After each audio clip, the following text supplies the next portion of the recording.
Belle of the ball. You are such a belle of this whole ball.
Well, one thing I finally found on the show is that you don't know if you support it. I don't support that.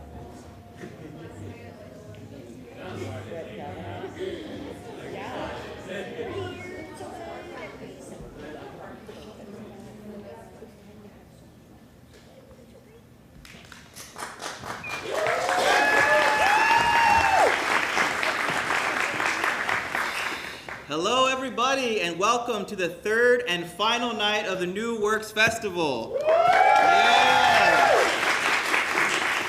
Thank you all so much for being here tonight, in person and virtually. My name is Aaron Higuereta, and I'm 1/3 of AKA Productions and the New Works Festival coordinator for this year. I would like to take this time to acknowledge that our campus is built upon the original and traditional territory of Tongva people, and within Tongva, Cahuilla, Luiseño, and Serrano original lands and contemporary territories. In the spirit of Rupert and Jeanette Costo's founding relationship to our campus, we would like to respectfully acknowledge and recognize our responsibility to the original and current caretakers of this land, water, and air. The Tongva, Cahuilla, Luiseño, and Serrano peoples, and all of their ancestors and descendants, past, present, and future. Today, UCR is home to many indigenous peoples from all over the world, including UCR faculty, students, and staff, and we are grateful to have the opportunity to live and work and play on these homelands. I would also like to take this time to specifically thank the time, talent, and energy of each cast in the festival. 3-night-long festival is kind of a marathon, and we're doing great with it. The production team, especially Ben Tusher, Johnny Macias, Marissa Vera, Allison Moon, and Kimberly Guerrero for trusting MFA students to coordinate this festival. I would also like to thank our amazing dramaturg, Lily Hart, who will lead a brief talkback after this performance, and Performing Arts Marketing Specialist, Melanie Romero, KUCR, the Highlander newspaper, the TFDP social media team, and the CHAS student marketing team, all to help to get the word out for this festival. Now, I want to bring you to your attention the QR code on the inside of your program, the first page. If you follow that link, it will lead you to a feedback form where you can share your thoughts, opinions, and positive affirmations on your experience of each work in the festival. And lastly, I would like to bring to your attention silencing your devices if you have not already done so, the emergency exits, and the amazing writer of LIZZY, a TOTES woke rendition of LYSISTRATA, Carly Thomas. Thank you all for being here. I have a pretty complicated relationship with LYSISTRATA. If you know me or the play, I'm sure you can imagine why. But I think the reason LYSISTRATA has lodged itself in my brain despite of this is because of its big picture premise that one universally agreed upon, resiliently executed act of protest can indeed secure justice. That the good guys and the bad guys are straightforward and easily identifiable in their goodness and their badness. That we can achieve world peace if we could just overcome that one war. Obviously, the truth is not that simple, and LIZZY is a play that does its best to contend with that. I have had this idea for a long time, actually, and this week I've been able to meditate on the fact that I wasn't the writer equipped to handle it until I got myself in the MFA program here at UCR. The reason I know that's true is that in the earliest iterations of the play, I thought very unkindly about Lizzie herself and her belief in and subscription to the optimistic simplicity that LYSISTRATA had to offer. But in coming here and getting a little bit better and wiser and stronger and more resilient myself, I learned to forgive Lizzie, and along the way learned I had a little self-forgiveness to do. I by no means claim that LIZZY is a piece I wrote on my own, so I have some amazing people I have to thank. Thank you to my friends scattered across the country. If you're watching virtually, you know who you are. For your legal, cultural, medical, and political expertise that you've lent me over the past half-decade. To my exceptional actors standing behind me for bringing this story to life for the very first time. to the UCR faculty who have shaped this script and my writing overall into what it is today, including but certainly not limited to Dr. Reet Jaffe-Berg, Stu Krieger, and Rickerby Hinds, who is not only the chair of my thesis committee, but the director of this reading and enabler of even my craziest nonsense. To my cohort members and fellow AKA Productions founders, Ava Foytik and Aaron Higuereta, for being the artists, collaborators, and friends who remind me what the heck I stand for and what the heck I'm capable of. And finally, to my family, some of you are here physically, some in spirit, for radically believing in me always, even when I couldn't believe in myself. With that, I hope you enjoy the show.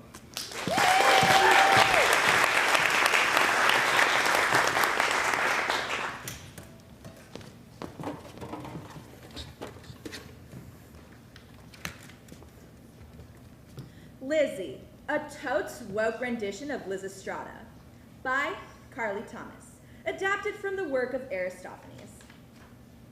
Prologue.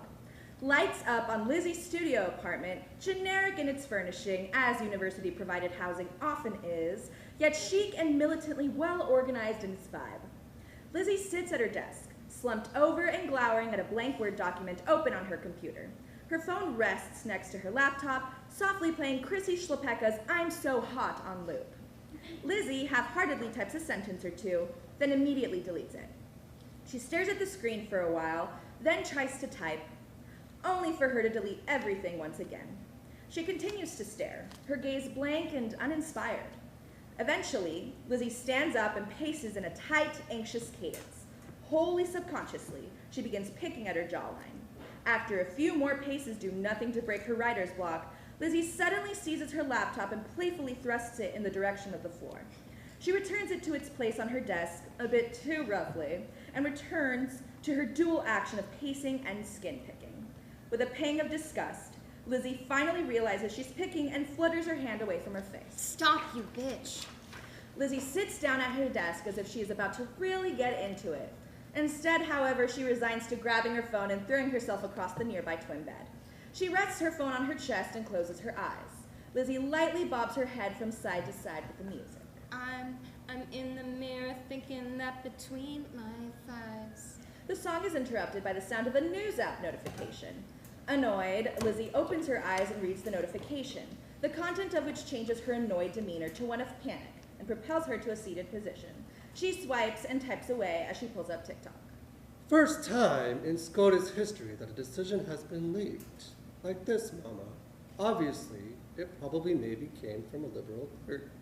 Or it definitely absolutely came from a conservative one. Stay tuned and hit the follow button as I get to the bottom of this. What the? Lizzie swipes to another TikTok. So, I work for a virtual abortion clinic, and I'm telling the leak is legit, not a dupe.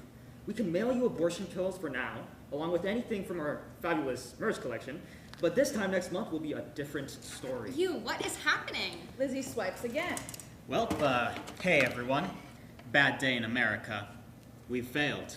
We failed all the folks whose lives might have been better if they had access to safe, legal abortions. Those on the other side have been clamoring for a long time that they were going to overturn Roe v. Wade and Planned Parenthood v. Casey, and now, in 1 month, they will. What the hell? I don't think they can do that. But they can. Wait, you can hear me? Of course, Lizzie. Whoa, you know my name. How? Lizzie, focus. We have a fundamental liberty to save. Right, sorry.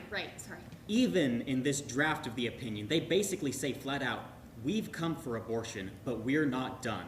We're coming for all your rights. And we, on the left, have done what? Nothing, apparently. So you must, with your specific knowledge, drive, and ability, do what? Me? Yes. Fight. Is that a question? No, TikTok. I must fight. Atta girl. Now, you're probably thinking, what can I do other than call my ineffective representatives or march around my neighborhood with a quippy sign? Oh, I don't know. I don't know either, but hit that follow button and I'm sure we'll figure it out together. I'm So Hot resumes playing. Lizzie submits to another round of skin picking, then begins pacing, profoundly more determined than she was moments prior. Lizzie sinks into her desk chair, staring at the floor as she continues to think. She's got nothing.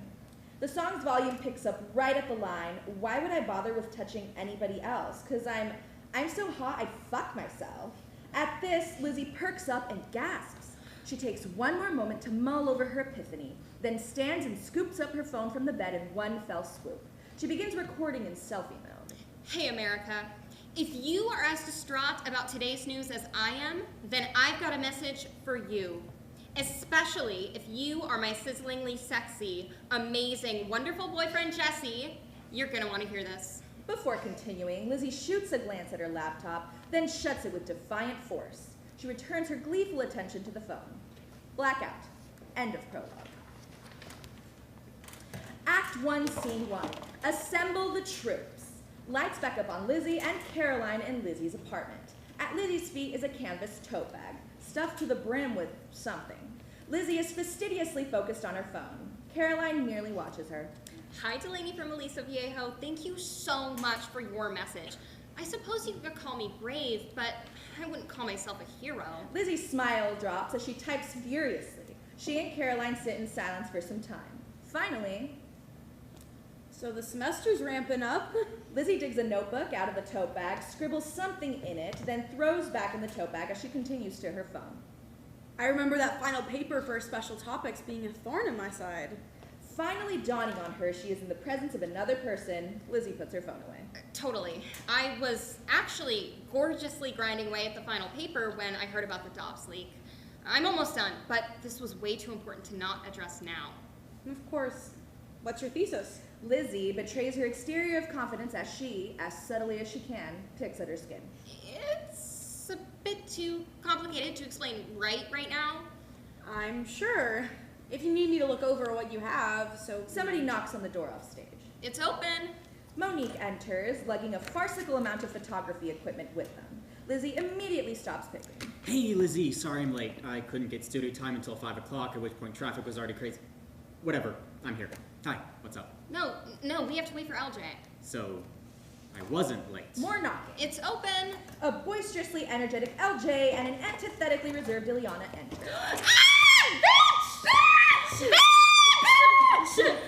Except we totally don't condone calling women bitches. Must be a new policy. Babe, you're totally going viral. What exactly? I'll get to that. Girl, you are so freaking blinding me with your flawless face and your radiant dewy skin that I'm mad jealous of. Your sleek and center figure. Stop. And those porn perfect tits, my god. "Lizzie, I don't know you.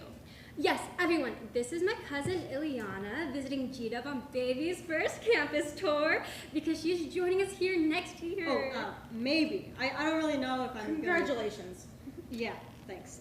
They offered me a decent scholarship. I don't know. If I go to college in the fall, it'll be here. Anyway, Ileana, this is my freshman year roommate and best friend in the entire world, Lizzie, her absolute boss bitch aunt, Professor Riggins. Just boss, not at all a bitch. "And Caroline is just fine when you're not my student." Oh, love that. Okay, so Professor Caroline, and this is Monique, who's super cool. Super artsy, as in they have so many tattoos. I mean, how cool and artsy is that? Nice to meet you. OMG, I have heard so much about you. You look just like your cousin. No wonder you're so beautiful. Same. I've heard so much about you. LJ says you're like the best person she's ever known. Aw. It's true. Ileana, you give me Capricorn vibes, or some other Earth sign, but definitely... As much fun as I'm having, I do have a husband who's postponing dinner so he can eat with me, so, Lizzie, you have called us here for a reason, I imagine? Right. Lizzie valiantly stands on the twin bed and clears her throat. First of all, thank you all for cramming yourselves into my university-provided abode. Sorry it's such a mess. Yes, if this is a mess, my place should be demolished. Does it shock and sadden and enrage you to learn just how precarious our reproductive freedoms are at this very moment? That the esteemed Supreme Court of America intends to burst the bubble of our current uterine utopia? Except they've successfully chipped away at the efficacy of Roe v. Wade and Planned Parenthood v. Casey for decades now. It's been a long time since it's been a uterine utopia for people of color working. Totally, yes. Thank you so much for checking me, Monique. But yeah, regardless, you would think that this is a threat for which establishment liberals would finally get off their asses and rally around vanquishing. But as a girlie who's about to have a summer internship on the Hill, I can tell you they're not. Oh, sorry, I don't know what the Hill is. Oh well, Anna, you're so cute. It's where Congress meets. It's silly, I know. On the Hill, they don't care about all of the horrifying statistics about this, or the super optimistic statistics that totally cancel out the horrifying ones. Would you mind being a bit more specific? I'll send them to you later. I can't believe how many years. Jesus, my sisters and I have fought to secure a more empowered future, a future we wanted for you all. And while I have to believe, for my own sake, that we will someday triumph, today is an infuriating day. Yeah, I still don't quite get what's happening really, but I get super bad vibes. In this, like, totally broken system where we are punished for being objects of their desire, we only have one currency. And, hello, it's sex. So, if we can get all of the nation's ladies, from supermodels to fabulous normies, to take my oath of omittance, aka abstain from sex, until we get as many abortions as we want, we are sure to see an iconic feminist victory. What do y'all say? Trust me, it's simple. Rule number 1, no sex with anybody except yourself. Rule number 2, go to town on yourself as creatively and as often as you can. Goodbye, Ro. Rule number 3, make sure you erect elected officials and any other blue ball bastard in your life, and make sure they know all about it. Like publicly? For the whole world? Rule number 4, do not give in until Ro is rescued, no matter how long it takes. The patriarchy prevails. And Carolyn, you just said.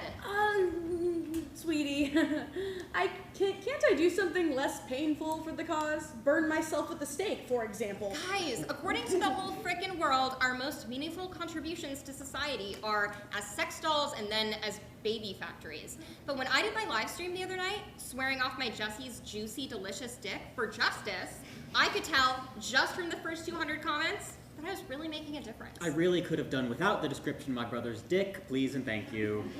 It's a big ask for sure, bestie, but if you think it might work, then... Please, Miss Lola Jean, I knew I could count on you. I do see your logic in the sex strike, as it were, but this explicit social media angle is a better strategy than marching or calling our representatives. Or teaming up with field organizations or contributing to abortion funds. Or out and out physical, civil disobedience because... Fabulous question. I am glad you asked. Picture this. You get dressed up in the hottest, naughtiest lingerie that you own. On the internet? I don't have lingerie. I have a sleep flannel that shrunk in the wash. That's as much as I'm willing to give you. Okay, wear what you want. This is the most important part. You get yourself set up in, like, the most erotic pose that you can muster, spread out across your bed or in a jacuzzi or whatever, back arched, legs spread oh so slightly, lips gently parted. And then you begin filming for your socials. And in a tone of voice that is dripping with pure, unadulterated sex, you look in the camera and you say, Lizzie clears her throat melodramatically and affects her voice in the sexy way she has described. do you have a permanent, throbbing erection because there isn't a woman in America who will fuck you? Ensure our safe, affordable access to everything Planned Parenthood has to offer, and that all goes away. Genius. I mean, you have a point. Get even slightly naked and the whole world opens up to you. I've thought this entire thing through, and I've come up with literally no flaws. I am one woman who posted on TikTok once. Imagine what we could accomplish with hundreds of millions of sexy, brilliant women behind us. It's going to be epic. All right, I'm in. I'm not sure if I'm eligible because I've never, you know. Hells yes, just keep that voluptuous virginity intact, and you'll prove yourself an ally. But I also, sorry, nothing. If LJ, if you're doing it, or not, I will too. LJ brings a mortified Ileana in for a tight hug. You know, sweetie, this is important, and it is imperative to employ every tactic we can. Your uncle will be supportive if disappointed. Yay! And also you. I have to talk to Kendrick, but I'll consider it. I'm not posting online about it, though. Not a problem. We will do it for you. No, that's not. No, thank you so much. Okay, I have a few guests for those of you who are willing to take the oath of omittance. Lizzie unpacks her canvas bag to reveal several goodie bags, each one containing a vibrator and a can of White Claw. She passes them out, but stops before handing one to Ileana. Are you 21? No. Are you 18? Yes. Lizzie squeals and hands a goodie bag to Ileana. Just like the congressional oath, we will take one of our own, with power that far outweighs that of the Bible. As founders of a new, pussy-centric political system. Oh, okay, I can be hip about this. Lizzie kneels and takes out her vibrator from her own goodie bag and places it ceremoniously in front of her. Everyone say hi to your new best friend, and your only partner for the time being. You can even name it if you want. Mine's Gloria. A beat as she waits for them to join her on the floor. She cracks open her White Claw and gingerly places it next to the vibrator. Quench your thirst for reproductive freedom by quenching your thirst for White Claw. Don't drink that. Can I get a mango instead? No, whatever White Claw Mother Gia gave you is beautiful. I profoundly regret this already. In one hand, grab the silicone of your holy anointed vibrator. In the other, the phallic chalice that contains your White Claw of destiny. Nobody drink until we complete the oath. Everyone follows Lizzie's instructions. Lizzie takes out her phone and begins recording. Lizzie, I said I had to check with Kendrick first. I'm not posting it until later, I promise. Now, repeat after me. To husband or fuck buddy, I will not open arms. To husband or fuck buddy, I will not open arms. Even though our playing coy gets you rock hard. Even though our playing coy gets you rock hard. Honey, I am not comfortable saying that. Also, I can't kneel for this long. You'll have to play with yourself, or we won't touch you. You'll have to play with yourself, or we won't touch you. And yes, in this case, anal counts, boo. Oh, yeah, I'm not saying that. Legalized abortion is what we deserve, and it's why we fight. Legalized abortion is what we deserve, and it's why we fight. And until it is procured for all, you can say goodbye to me. So cute, so wet, so tight. Okay, I'm done. It's been a long time since I've been any of those things. Monique jumps to their feet and chugs several sips from their White Claw. Lizzie thrusts her White Claw up in toast. To us, impossibly sexy warriors, and to our movement, abstinence for abortion. The others join in the toast with a cheer and drink, except for Ileana, of course. Lizzie stops recording. Lizzie, if you don't mind my saying, whether this does or does not rescue Roe, I really appreciate and admire the effort and you. I get why LJ looks up to you so much. Aww. Hey, me and Anna are headed to Founding Farmers after this. You should come. I mean, we totes make it like a great job for saving the country sort of celebration dinner. Oh, you're so sweet, babes. But I can't this time. I have so much to do for, well, this. Next time, though. LJ nods and playfully sticks her tongue out. Lizzie begins recording in selfie mode as Caroline, Monique, LJ, and Ileana mingle. Will you join us, America, and take up arms as an impossibly sexy warrior? Let me know about it in the comments. An incoming call interrupts Lizzie's recording session. Her demeanor darkens immediately. Shit. I knew I forgot something. Hi, baby. So, I assume that you've been on TikTok today. End of scene. Act 1, Scene 2. Grand old chorus versus nasty chorus. First wave. Everybody exits. The lighting changes in some way to reflect a new liminal quality to the space. Audio of the real Samuel Alito and of the real Rob Schenck fill the space. I had the honor this term of writing, I think, the only Supreme Court decision in the history of that institution that has been lambasted by a whole string of foreign leaders. Ultimately, if we are going to win the battle to protect religious freedom in an increasingly secular society, we will need more than positive law.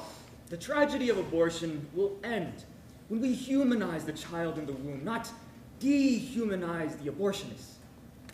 Let us pray together for the comfort of those who have suffered loss and for an end to violence in and outside the womb. As this audio plays, Justice Samuel Alito and Reverend Rob Schenck stumble on in perturbed, flustered fashion. They begin stomping around like ill-tempered children. Eventually, the audio softens, and we can hear... Nixon, rhubarb. Nixon, Reagan, Nixon. Rhubarb Nixon, Reagan, Nixon, rhubarb, Party of Lincoln. Party of Lincoln. Party of Lincoln. Party of Lincoln. The audio suddenly cuts off, prompting them to stop. The men take a long, indulgent moment to scowl at the audience.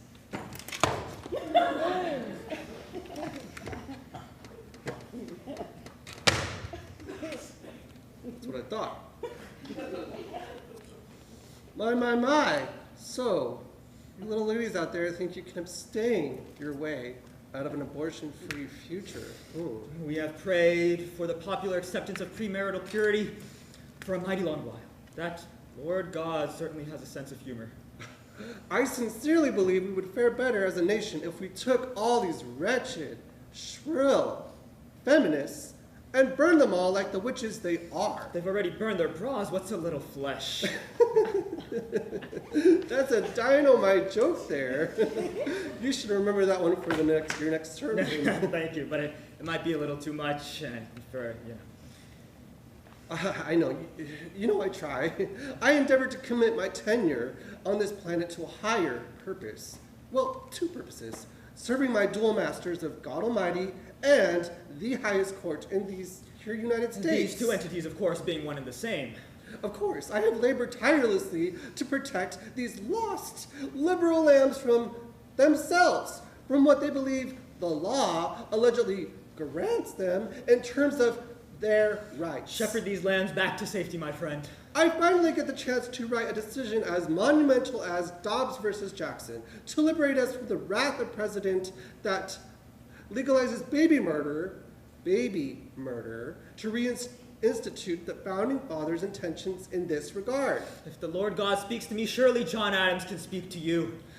And you, what was serving as the world's most famous anti-abortion reverend for a time, setting up a decades-long dark money bribery web between wealthy conservative citizens and justices on the Supreme Court.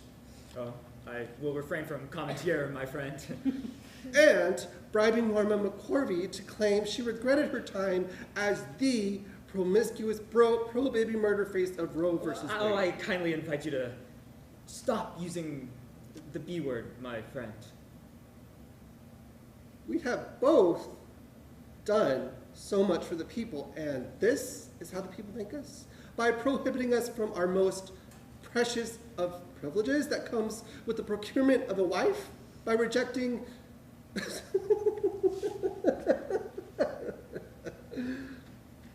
comes. Reverend Rob Schenck tries to remain serious, but ultimately joins Justice Samuel Alito in the giggling. Comes. They continue giggling, really losing it. Then, as if remembering his current predicament, Justice Samuel Alito's giggles give way to groans. His groans give way to petulant stomping. Who are these witches to deny our nation's poor, unsuspecting men? It certainly borders on the blasphemous, yet, given the success of their messaging and given our Lord God's decree, we forgive ourselves of wrongdoers. Perhaps our best move for now is to perhaps negotiate with Negotiate? Robbie boy, we are within spitting distance of achieving our divine agenda, an agenda that has taken 50 years to build. Oh, quite right. Absolutely. I was just quite right.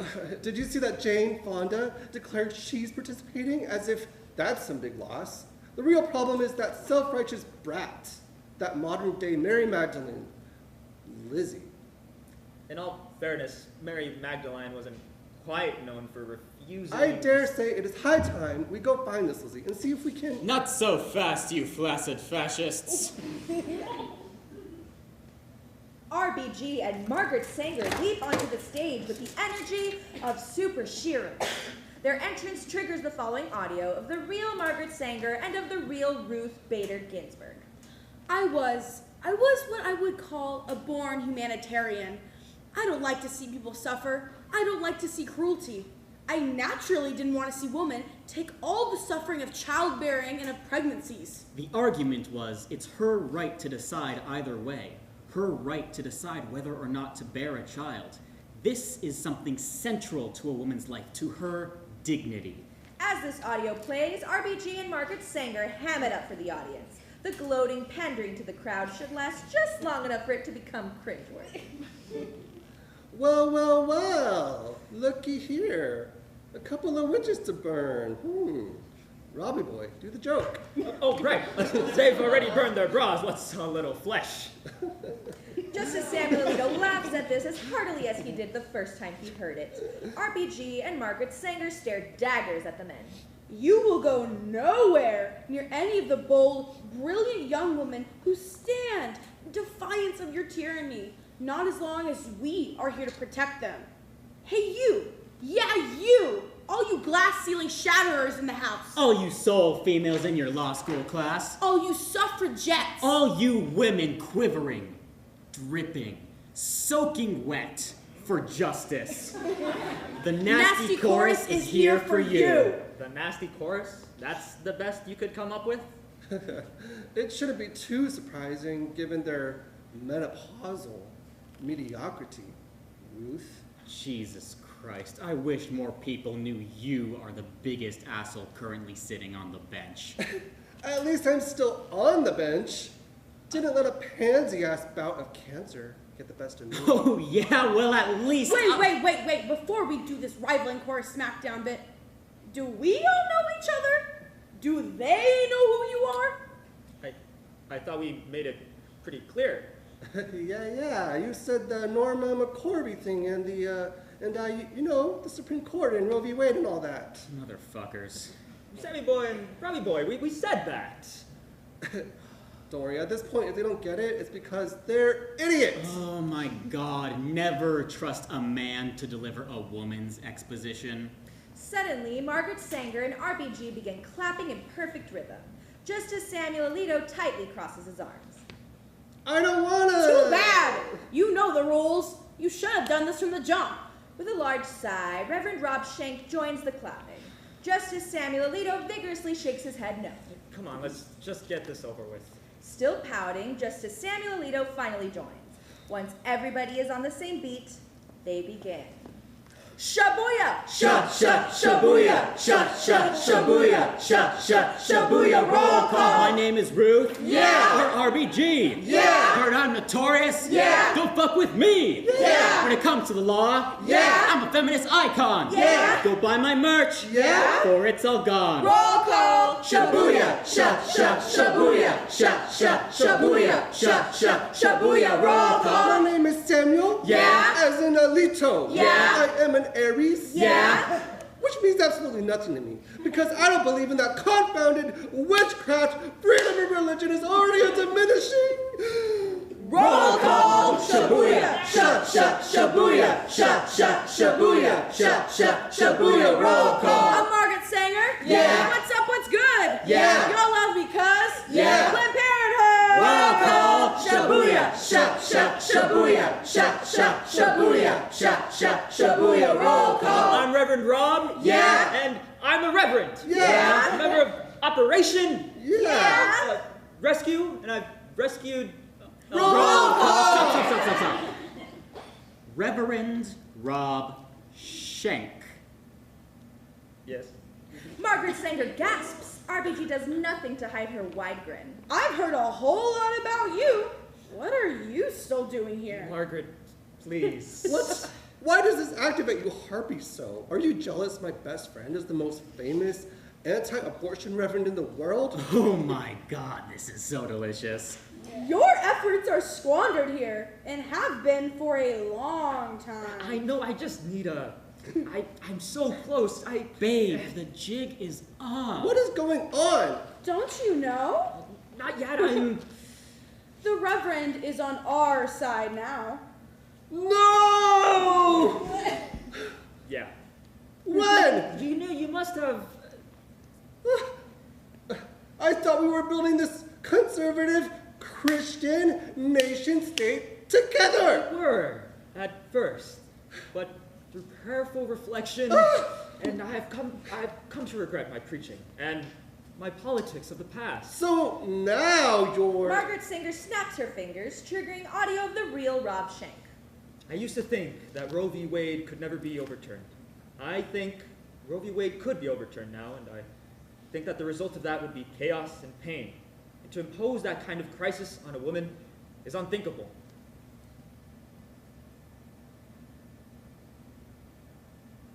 Another beat as the impact of this settles into the space. That was really you? At my most honest. You were my best friend in the grand old chorus. Oh, wow. Grand old chorus. Way better than nasty chorus. But listen, my belief in the anti-abortion agenda may be false, but my affection for you could never be truer. Oh, so now you condone affection between two men. Ooh. You are my best friend too. That's God's honest truth. And that's why I thought I could eventually convince you. Stop, Robbie. I refuse to. This isn't fair. Margaret Sanger, you were a freaking racist and eugenicist. But I founded Planned Parenthood, so your girl's a girl boss. And it's not like your SCOTUS record was all that consistent. You didn't even believe in the legality of Roe v. Wade. I directly quote you in the Dobbs decision. That's not a part of my legacy they remember. This is. RBG snaps her fingers, triggering audio of the real Ruth Bader Ginsburg. People ask me sometimes, when do you think it will be enough? When will it be enough women on the court? And my answer is, when there are 9. RBG and Margaret Sanger cheer voraciously at this, and do everything they can to get the audience to join them. Justice Samuel Alito meanwhile paces, a bit out of breath. Reverend Rob Schenk considers comforting him, but doesn't. You're outnumbered here, Samuel. Most of the country agrees with the 3 of us. And despite your best efforts, this Lizzie and her movement, protected by us, will prove glorious. Sammy boy, I cannot emphasize the sheer rapture I felt since choosing to love more people than I loathe. I have no idea who you are anymore. Is there anything I could do to get you to rethink overturning... No. First, the leak of my work, and now just go away. Go with them. Friendship over. We can pray together. I said go. Justice Samuel Alito turns his back to the others and falls to a seated position on the floor. Shall we? I suppose. We shall. RBG and Margaret Sanger lock arms. Bye, Samuel. Can't wait to see how you fuck this up. RBG offers an arm to Reverend Rob Schenk. He takes one more moment to consider, looking back at Justice Samuel Alito, then locks his arms with RBG's. The 3 of them exit. Now alone, Justice Samuel Alito's anger melts into sadness. He stares at us for a few painful moments.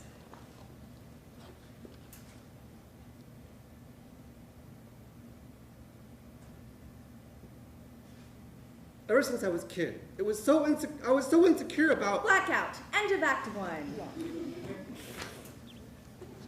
Act 2, Scene 1.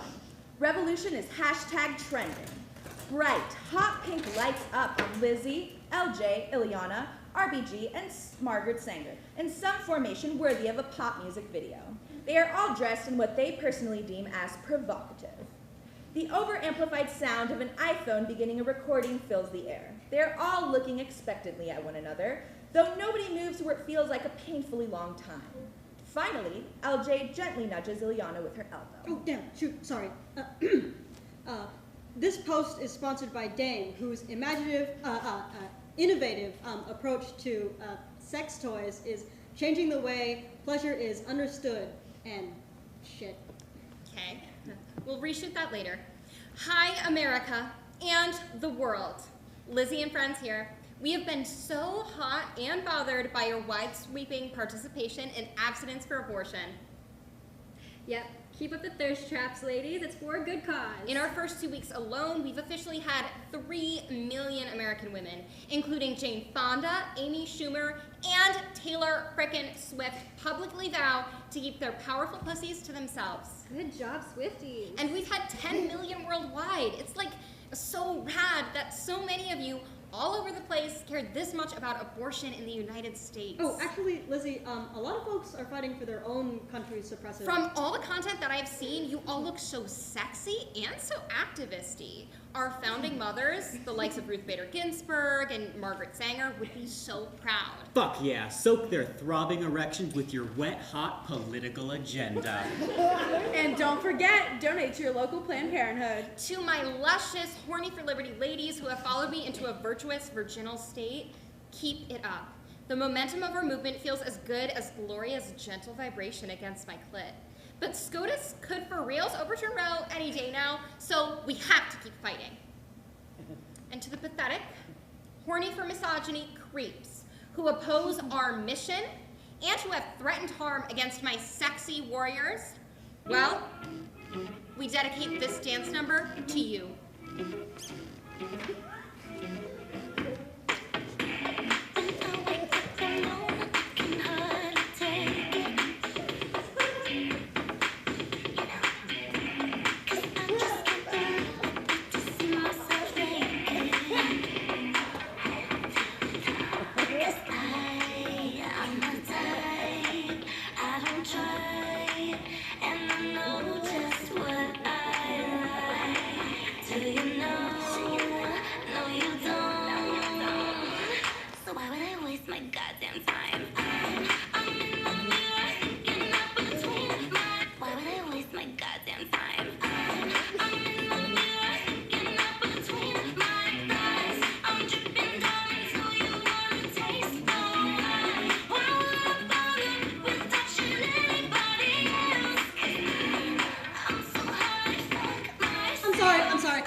The music stops, followed by the over-amplified sound of an iPhone ending its recording. The lights change to a natural white, revealing we are in Lizzie's apartment. RBG scoffs, then exits. Margaret Sanger, however, sheds whatever costuming tethers her to this identity and becomes Caroline, as if she has been in the room observing. Lizzie grabs her phone and begins typing. She also begins skin picking. Ileana, hun, are you alright? You look so great out there. Despite my initial instincts, it's actually super cute if you don't know the choreo. Oh, I thought I was doing... never mind. What's up? Anna, Biz, we thought you wanted to be in the video. If you don't, we can totally No, it's not that. Thank you, though. I mean, I was sure... I was nervous at first, especially to be on camera. Which is bananas, because you totes have influencer cheekbones. Lizzie catches herself and stops skin picking. But then we started to make a real impact. It's just been so awe-inspiring to watch similar waves of abstinence for abortion come to life in other countries. I mean, this movement's poised to topple the world's strictest abortion bans. I mean, like in Poland. I saw that. And Nicaragua, and the Philippines, and Nigeria, and El Salvador. Oh, well, I didn't see those. Content memo. Shout out to all the non-Poland abstinence for abortion stands. Even people in my neighborhood are getting involved. I've never seen Baltimore electrified like this. It's been so amazing to participate in something this important, but I don't think I'm allowed to do it anymore. Why not? Did your mom say something? Because last time I talked to her, she said... I cheated. I didn't abstain. Catching her full attention, Lizzie finally puts her phone away. What happened? It was a few days ago when I was back home. I've been trying to be honest about it. I swear I have, but I just kept feeling guiltier and guiltier. Hey, and it's not like I didn't want to stop doing this work. I didn't want to let you all down, especially if maybe we're all going to school together next year. But then we were doing the video now. I felt so, Ileana breaks down. On sheer instinct, LJ wraps her arms protectively around her cousin. I thought you were a virgin. Lizzie, I'm really sorry. I went home. I hadn't seen Noah in a while. That's the guy? No, my girlfriend. Oh, I didn't know you. That's so cool. It's not like we didn't go all the way or anything, but it had been a few weeks since we'd seen each other, and we got intimate. Oh, babes, you're so fine. So fine. I mean, I don't even think this counts. Why wouldn't it? Because it doesn't, right? I don't know. Maybe it does. I hadn't really thought about this. The way I put it was no sex with anyone except yourself. But also, you talked about, erections and blue balls, neither of which applied to her girlfriend. Okay, exactly how far did you go with her? Because Lizzie, that doesn't matter. You don't have to answer that. No, totally. Thank you for checking me out, Carolyn. For the record, I think that it is so bold and so beautiful and brave that you have a girlfriend. Love is love. And if you want to still be in the media content, I think that's fine. Maybe we just simply keep this to ourselves. No, it's okay. I don't have to. I would still love to help, though, in some way. Oh my god, yes, you are so wonderful and talented. We'll find something epic for you to do, like helping Monique edit the videos, maybe. Sorry, I still don't get what Anna did wrong. What do we, accomplish by punishing the very same girlies we claim to be fighting for? It's not that it's complicated. Well, I'm smart. I know. It's fine, really. I'd still be very honored to sort of be in a part of this in any way. It's not fine. If anything, the way I see it, you and Noah should have your own freaking channel. LJ, you're being so... Ileana has literally been one of the faces of abstinence for abortion since day one. If it got out that we were making exceptions for ourselves, we would lose all credibility. How? I thought I was showing my ass to the whole world, which is insanely outside of my comfort zone, but I'm doing it because I love and believe you. But I thought I was doing it to make men suffer, because men have normally been the ones to cause our suffering. I mean, not exclusively. Even today on the Hill, there are plenty of women. I don't care what's happening on the Hill. I don't care about your confusing rules. I don't care that Taylor Swift knows who you are now. Aunt Carolyn, can you... Honey, listen to LJ. Lizzie picks her skin, but immediately reroutes her hand to run through her hair instead. If you want to do this to make my cousin feel bad, to exclude and embarrass women who don't meet the Lizzie level of activism, be my guest. But I was under the impression we had bigger priorities. I'm sorry. I really don't have to be in the videos. I wouldn't feel right about it, I don't think. So, there we go. I don't know what else you want me to say. Hey, Anna, it's getting late. How would you feel about heading back? Sure. Yeah.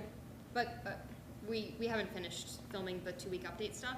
I know, it's much later than I thought, and my biostats final is coming up.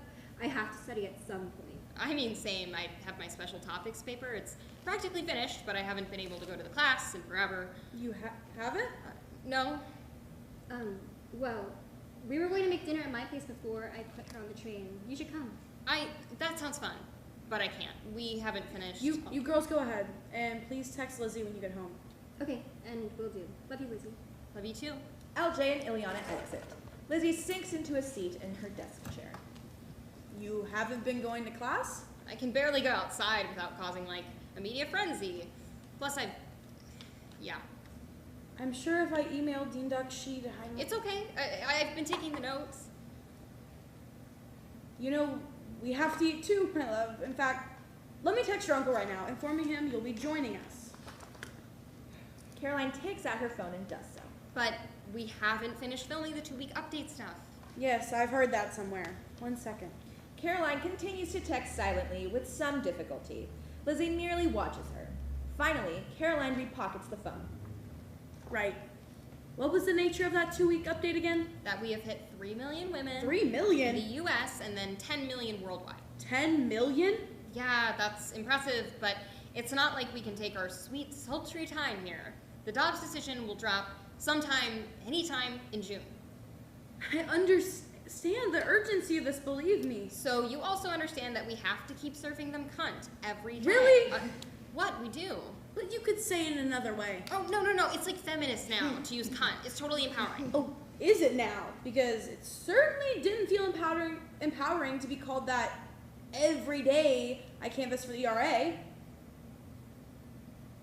Aunt Carolyn, Lizzie, this isn't quite the first time our autonomy has been in flux, and you are not quite the first person to fight for it. Which I totally... Do you mind if I finish before I lose my train of thought? Sorry. As someone who's been on the front line, so to speak, may I offer, some of your comrades may not consider serving C-word a particularly feminist battle cry. Some of your impossibly sexy warriors may be uncomfortable being labeled as such. Yeah, I hear you. Some may really want to be a part of this, but they don't think they're allowed. I get it. I agree. I want Ileana to be in the videos. Yes, but if you foresee dedicating so much of your life to this sort of work, as I have, remember to keep in mind why exactly you're doing all of this, and for who. Lizzie soaks this in, then crosses to Caroline and hugs her. They stay in this for a while. Thank you. I know I've been a stress cadet lately and taken it. I needed that. I believe your uncle and I are ordering Indian for dinner, so you're joining us, and I will not take no for an answer. I would love to, but you go ahead and I'll head over soon. Something tells me that this isn't quite the right attire for a Salomon. Fair enough. Text me when you're on your way. I love you. I love you too. Caroline begins to exit, but then turns around. I had one other thought, if you were open to it. Please. I, of course, marvel at the trailblazing these women fulfilled in their lifetimes. The world would be a significantly darker place for you and me both if it weren't for their contributions in their respective fields. But I would be cautious in considering Margaret Sanger or Ruth Bader Ginsburg, your founding mothers. The former was a white supremacist and a eugenicist, and I don't think you want that to be tethered to you in any way. Shut up. No, she wasn't. Fuck that. Fuck her. And Ginsburg, well, I don't say this lightly, but she had put her ego in check and retired in 2013 as she was called to. I don't. She would have been replaced in 2013. And we probably wouldn't be in this situation at all. Text me when you're on the way. Caroline exits. Lizzie scours the space for a sweatshirt and sweatpants combo to change into, her wallet, keys, etc. She doesn't rush, but she moves with brisk intentionality. When she is changed and ready to go, Lizzie moves to exit, then immediately turns back around. Phone. Phone, you dumb bitch. Lizzie searches haphazardly for her phone. Eventually, she lifts up a blanket and shakes it out.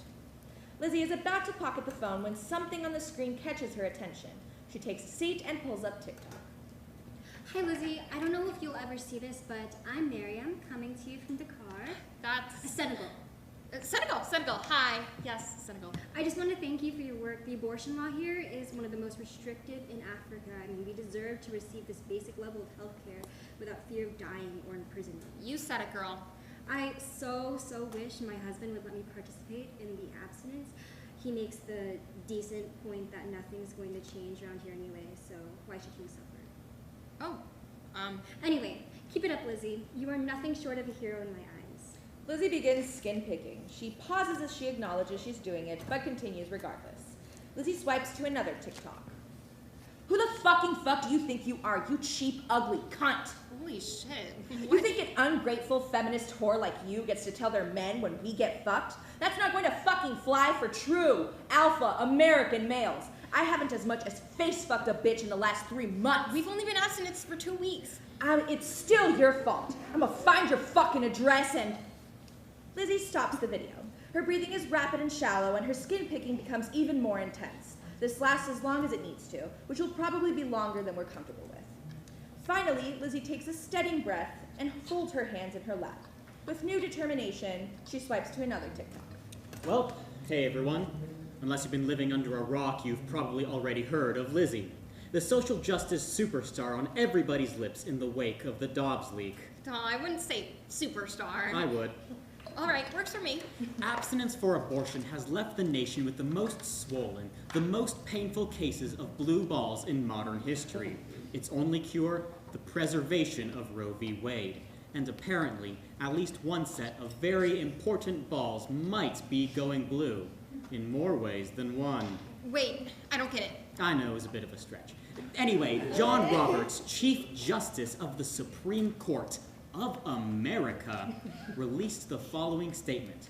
While I cannot comment on the status of our current deliberations, I do commend and even admire the advocacy efforts of Miss Lizzie. As a father to a daughter, I become extra cognizant of the harm this case may cause.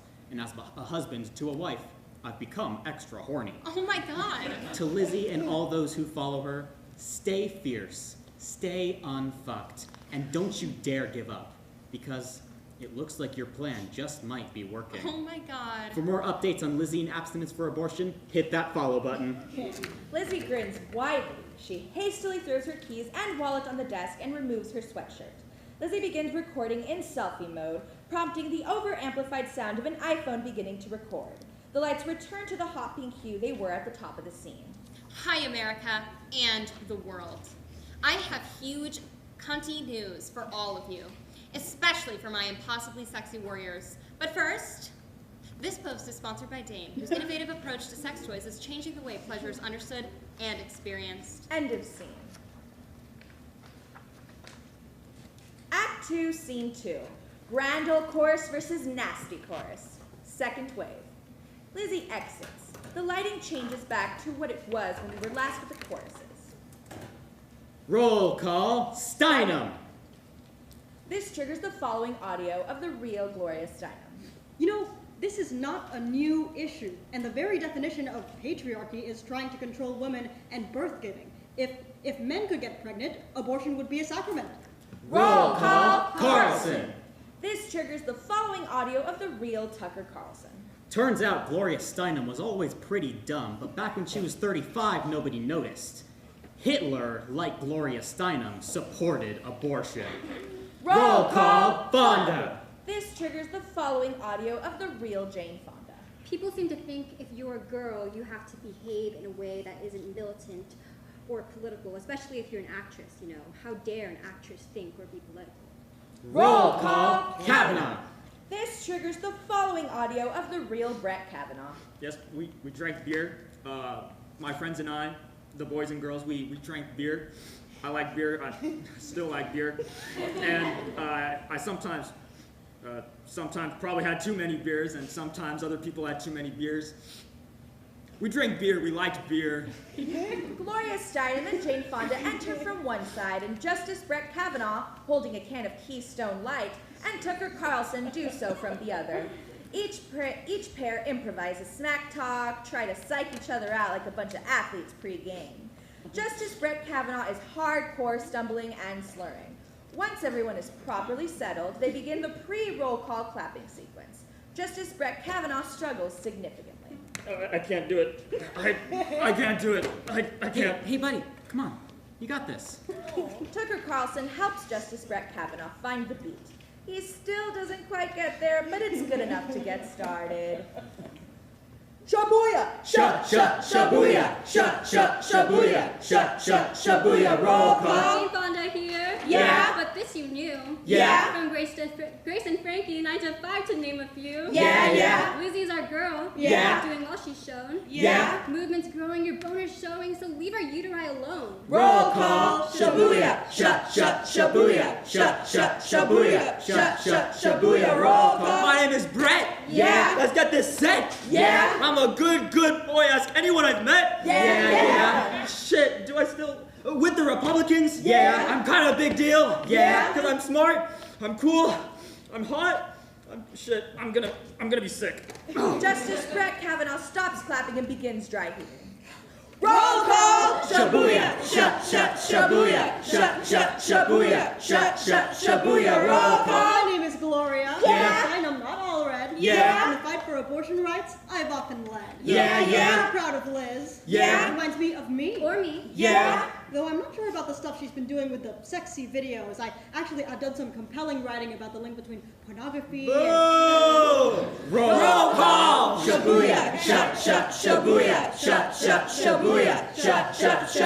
Roll call. I'm Tucker Carlson. Yeah. And I'm here to report this game is a goddamn hoax. Are you serious? Can you... Oh, suck my dick, Barbarella.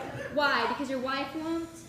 Why is this commie game a hoax, you ask? Simple. What these nasty chorus hags don't want you to know is that it is stolen from another poor, defenseless play, Mary Zimmerman's Argonautica. That can't be true. I mean, technically it is, but I think Zimmerman herself would agree referenced is more apt term here. Oh, so now you're stealing from and speaking for your fellow feminist? For shame, hags, for shame. And stealing is, stealing's against the law. I know, because your boy's a judge on the Supremest Court ever. Or perhaps the problem is with Argonautica itself. I guess the play does not deserve its dignity because it's about a man. I'm going brain dead. Tucker, you are intentionally propagating misinformation. You can't prove that. And I'll see to it. Let me ask you a question. Does it just destroy you to know we get to be gorgeous, empowered divas of democracy, and you are relegated to being despicable, sexually demonic sociopaths? Oh, don't get so worked up there, Nepo hag. Can't you unfuckable goals just let women have access to fucking health care? Whoa!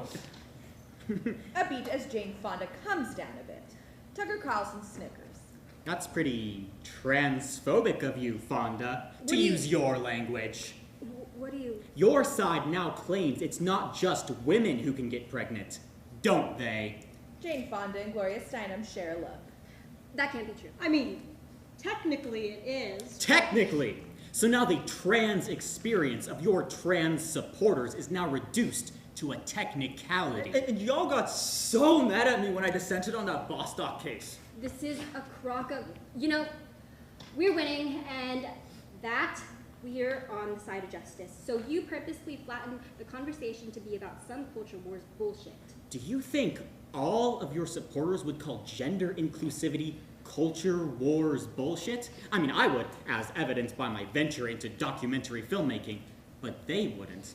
I'm simply fascinated by the legacy of hypocrisy you women's libbers have perpetuated for eons now. Oh wow, grasping at straws much? Look at your precious little Lizzie, your next deep state snowflake mouthpiece. God, it must be exhausting to be you. She's exclusively used the word women in this context, as well as described herself positively as a slut, a bimbo, and the C word. So this is what feminism is now. Yeah, what happened to the pay gap? And that shit, I didn't mind all that. I need to lie down. He does. She even talks about her vibrator, which she's named Gloria. The ends clearly justify the means here. Is it clearly? Are you sure it is as clear as it needs to be? Tucker Carlson revels in the women's palpable panic. Yes. Yes, wait right there. Gloria Steinem sprints off, the same side from which she entered. Tucker Carlson and Jane Fonda shift into more relaxed postures as they stare at the fully asleep Justice Brett Kavanaugh. Justice down. This is precisely why I don't drink. You don't? No, too much of a health nut, as my wife would say. I'm neither, but I quit more recently than you probably. This way, George! Jane Fonda and Tucker Carlson resume their battle stances.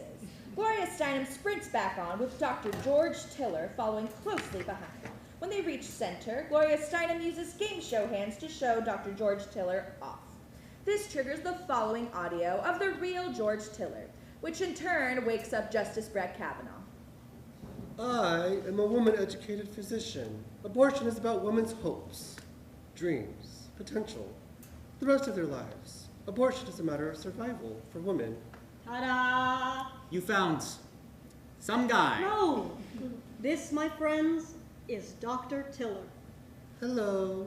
Who? George Tiller, abortion provider and medical director at some of the most progressive abortion clinics in his day. Is he gonna do roll call? Seriously, he was famously assassinated in 2009. Gloria, I don't understand the play here. I thought there would be better options back there. Well, why doesn't he have to do roll call? I don't know what that is. I'm not really sure why I'm here. The point is, George was a major player in the cause, and it felt imperative to make his presence known in the discourse. And he's a man. I sure am. Let me see if I've got this right. In an effort to pander to your cannibalizing troop of woke bots and prove you aren't strictly second wave, you bring on this beta cuck nobody who couldn't even survive a measly assassination attempt. This isn't pandering. It is pandering, and it is pandering with a dead cis man, a very poor pander play, I might add. This isn't pandering. I am confident the most educated amongst us will be excited to see Dr. Tiller. Am I right, my educated? Gloria Steinem tries to rally the crowd. Jane Fonda is too embarrassed to join her. It only takes Gloria Steinem a few seconds to also feel embarrassed. Not that we prioritize the educated. We don't, really. Screw this. If the doc doesn't have to do roll call and we're forsaking the rules altogether, I'm gonna go get us another grand old choruser. Justice Brett Kavanaugh stumbles off the same side from which he entered. The four on stage fidget awkwardly in place for a bit. I believe I remember hearing about your death. I'm sorry I didn't know you by name. That's quite all right. I am quite a big fan of yours, Ms. Fonda. Oh, thank you. I can't tell you how many times I saw Barbarella. Oh, figures. Justice Brett Kavanaugh stumbles back on, having replaced his beer with a water bottle. All right, I'm good. I threw up. I'm a genius. I'm ready to go. Girls, abortionist. Abortion provider, please. Let me introduce our next grand old choruser. Bill Clinton enters, triggering the following audio of the real Bill Clinton. I did not have sexual relations with that woman. Bill, what the fuck? Bretty boy, you dog! Jane, Gloria, looking lovely as ever. Hello there, new friend. Bill Clinton, pleasure to meet you. Dr. George Tiller excitedly shakes Bill Clinton's hand. Oh, wow, Mr. President, the pleasure is all. Gloria Steinem breaks up the handshake. Stop that. Bill, you have to be in the nasty chorus. Your wife is literally the nasty woman. Well, Gloria, I'll be frank. I've always been mighty proud of my abortion work while in office. Safe, legal, and rare. Remember that. That was me. But lately, it's as if today's kids are primed to pick apart my legacy in this respect and beyond. Can you blame them? It's ignorant, it's ungrateful, and it hurts my feelings. Plus, I mean, come on. Where do you think I would fall in the event of a global sex strike? Living legend. You accused him of trying to sabotage your confirmation hearings. I only said that to impress the Trumpers. And you worked on the Starr report. To impress the incoming Bushers.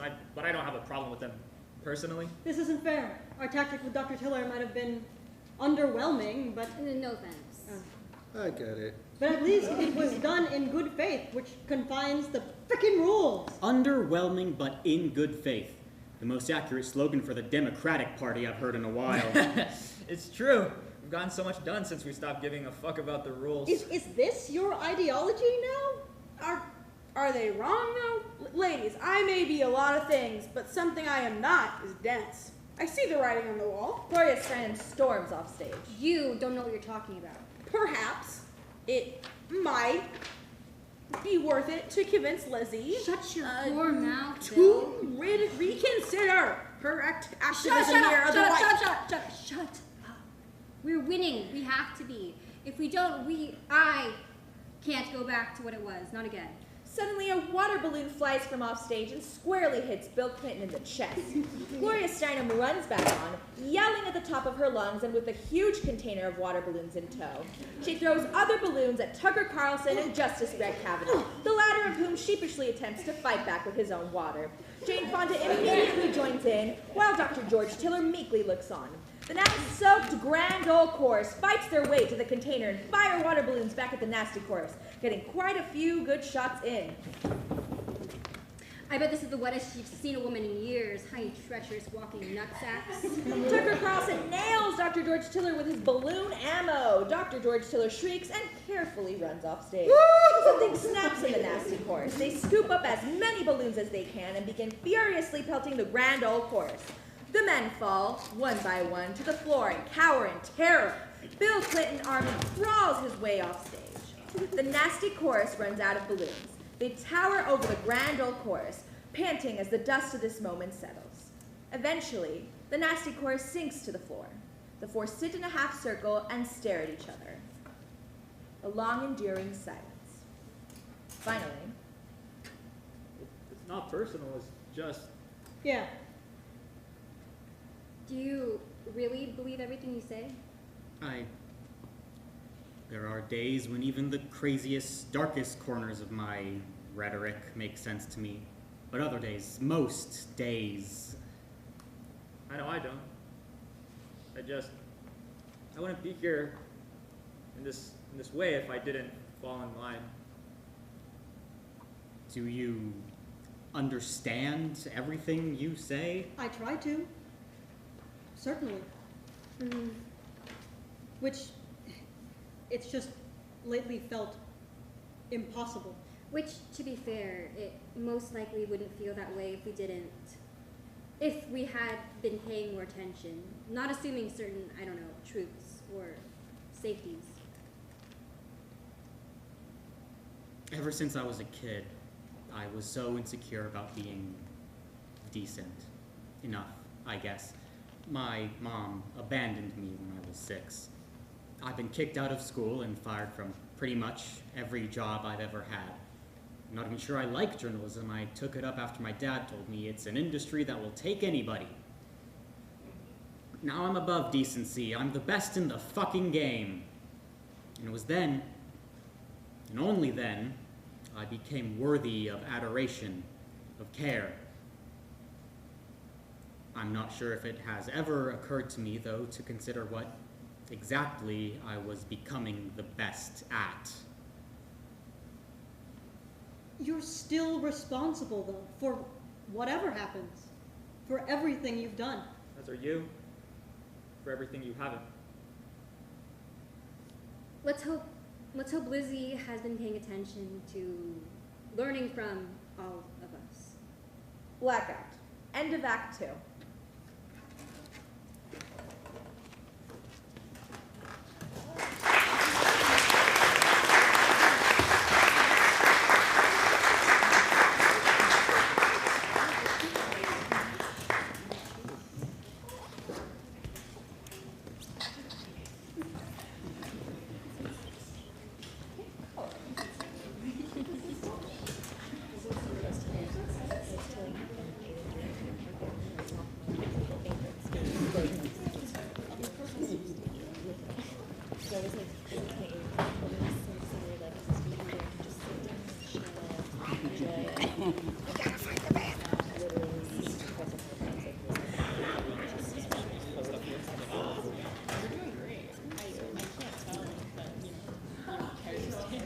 Thank you. I keep leaning.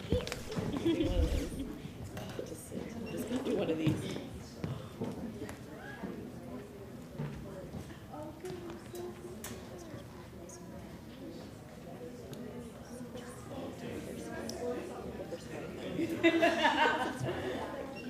You know that you're a scholar in the house.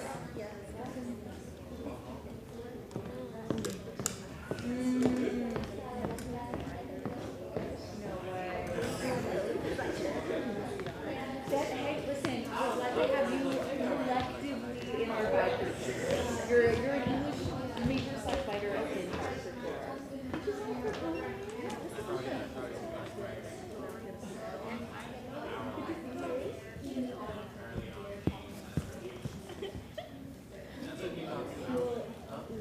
All of the emotions. No, so freaking proud that it's not even easy text. It's like, oh, is it hard?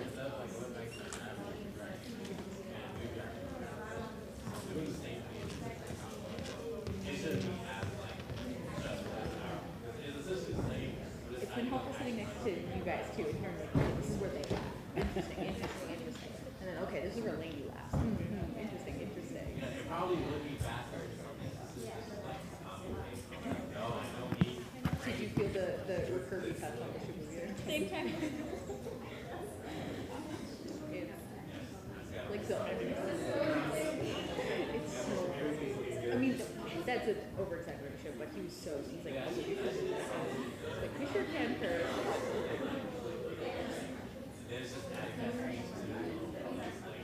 I know.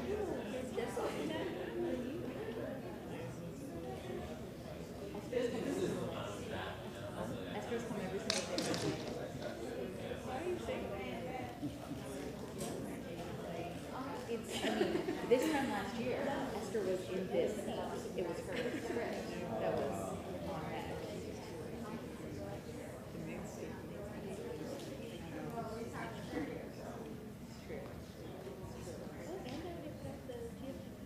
Esther's the one who gave me the advice. Listen, if you have to finish the play the day of, that's okay.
But exactly right, like imagine if it's typed in, what is it like to have the full typed by or to have the full typed?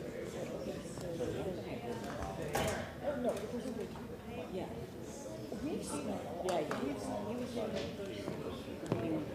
Yeah, so they're all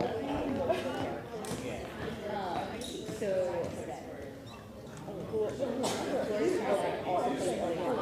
and she'll play someone else in the next one. And then same with LJ, she plays Margaret Hall, she'll also come in. Oh, she'll also love it. So same with here, this was and now Reverend Rob Shank and now I would imagine transition how I imagine that would just so like and it's also so like my way and you get to the because it is it's a great convention to have a good like main tour but they play it's like a tactical to have a bag. I just think it's so good. They won't wear one because it's I think again, that dynamic would be easier to follow. Why are you so yes. And it's nice because it's nice to see it like in the first scene.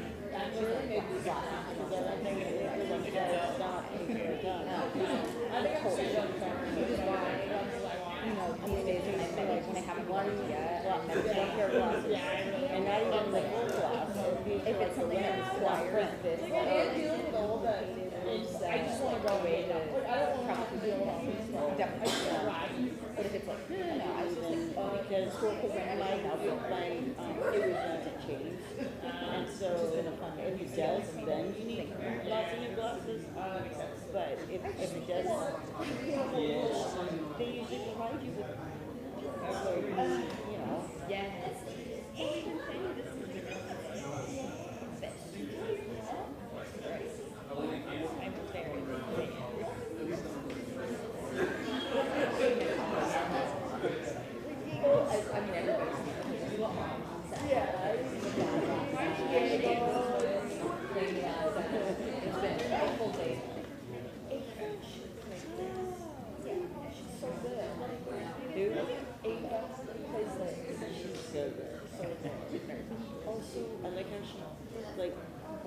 Pretends like she's looking at we're talking about how we're both big fans today.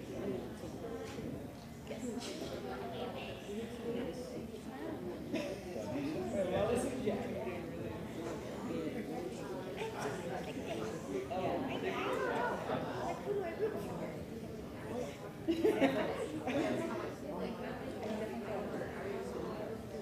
I don't, but that's great. I love everything.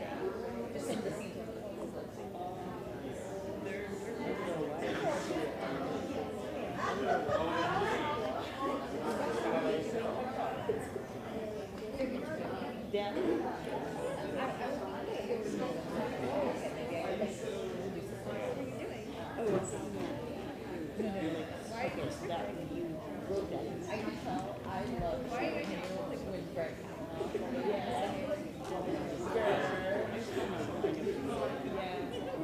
He's easy to as well. And we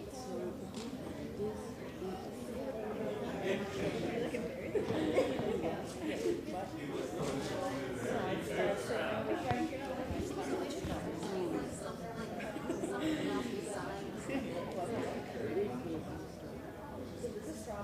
is the protagonist of an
Act 3, Scene 1.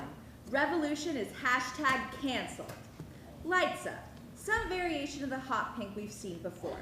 The over-amplified sound of an iPhone beginning its recording, followed by the I'm So Hot instrumental we know oh so well. This post is co-sponsored by Dame, whose innovative approach to sex toys is changing the way pleasure is understood and experienced. And to the lipstick lobby, whose creamy, bold tones remind us to lipstick it to the man. The lyrics, so why would I? Never mind. I'm in the mirror, thinking that between my thighs fill the air. Then the music is abruptly cut off. Blackout. The over-amplified sound of an iPhone ending its recording. Full lights up on Lizzie's apartment, looking notably more disheveled than we have seen it thus far. Lizzie, in the same provocative ensemble from Act 2, is in the center of the stage, striking some kind of end-of-routine pose. Monique sits at the desk, working on their computer, while Kendrick sits on the bed. Lizzie relaxes as she comes out of the pose. I don't like it. It looked great. It doesn't look very girl boss if I'm doing it by myself. You get what I'm saying? I promise, it looks as good as it always has looked. Our numbers have been dipping though, which is so annoying. So it has to look better than it ever has. Oh, then it did look better. Should I call LJ again? I know Ileana can afford to take the train again this month or something, but LJ should be here. So, no, I shouldn't call her? No. Okay. Is there anything else that we can get done in the meantime, like interview requests? Do you want to reconsider Operation Seize the Sperm Bank? No. Then we're all caught up. I'd say just take a break. Lizzie nods and tries to get herself to sit down and relax. She struggles to do so for a couple beats, finally situating herself next to Kendrick. Anything new from SCOTUS? Break. Lizzie can barely sit still. So, Kendrick, what's up? Oh, same old. The restaurant practically manages itself at this point. The puppies are pretty much finally house trained. No, they are not. You're such a softie. Yeah. Oh, Mo and I were thinking of taking a trip to celebrate their voter suppression photo essay being published. What? Oh my god, Monique, congratulations. Thank you, but he's being sweet. It's been out for a while. I think the occasion to commemorate, besides our eternal marital bliss, is Ken's top surgery going so phenomenally well. Wait, no, that's not at all on the same level. Of course it is. You've been so... I'm sorry, can I see my phone? Monique grabs Lizzie's phone from off the desk and hands it to her. Lizzie unlocks it and scrolls. Okay. Nothing from SCOTUS. Voicemail from Jesse. Shit. TikTok. Lipstick lobby email. TikTok. Nothing from LJ. Lizzie throws her phone on the bed. Lizzie raises her hand to her face but resists the urge to skin pick. She bites a nail instead, then folds her hand tightly into her lap. Monique clocks this whole sequence. When was the last time you saw Jesse? A while. Why? Did he say something? No, not at all. Just curious. Lizzie picks up her phone again but immediately throws it back on the bed. You had top surgery. Yep. When? Six-ish weeks ago. I finally got to go to the gym this weekend. That's so amazing. You look amazing. I'm sorry that I haven't noticed or sent you anything. Oh, no need to apologize, girl. I felt you sending me a whole lot of love regardless. Lizzie yet again picks up her phone and begins scrolling. Have you guys noticed that a lot of our comments haven't been all that cute lately? What do you mean? I mean, I'm used to, you're a cunt, you're a slut, because, like, duh, that's the point. You know sluts, famously abstaining from sex. But now, it seems like we're just getting a bajillion of those, and from more than just Andrew Tate wannabes.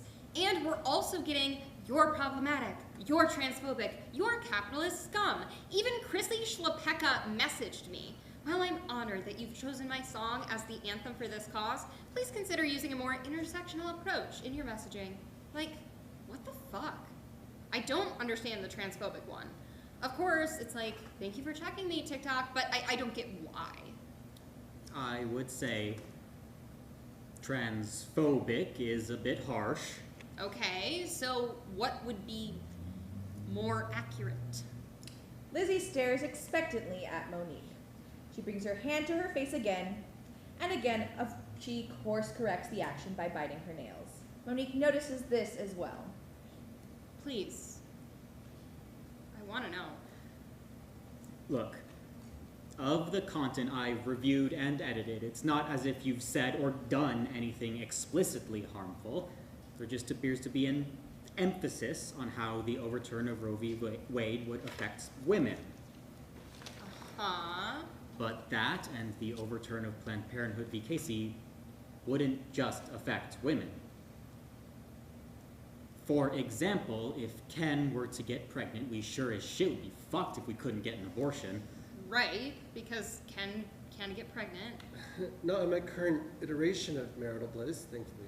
Not to mention how this precedent might be weaponized against gender-affirming healthcare, decent medical insurance for trans folks, and who knows what else. As if all of that wasn't under fire already. So it's, yeah, the effects would be huge.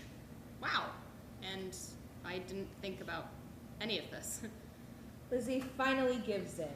She begins skin picking, standing up and moving frenetically around the space as she does so. Liz.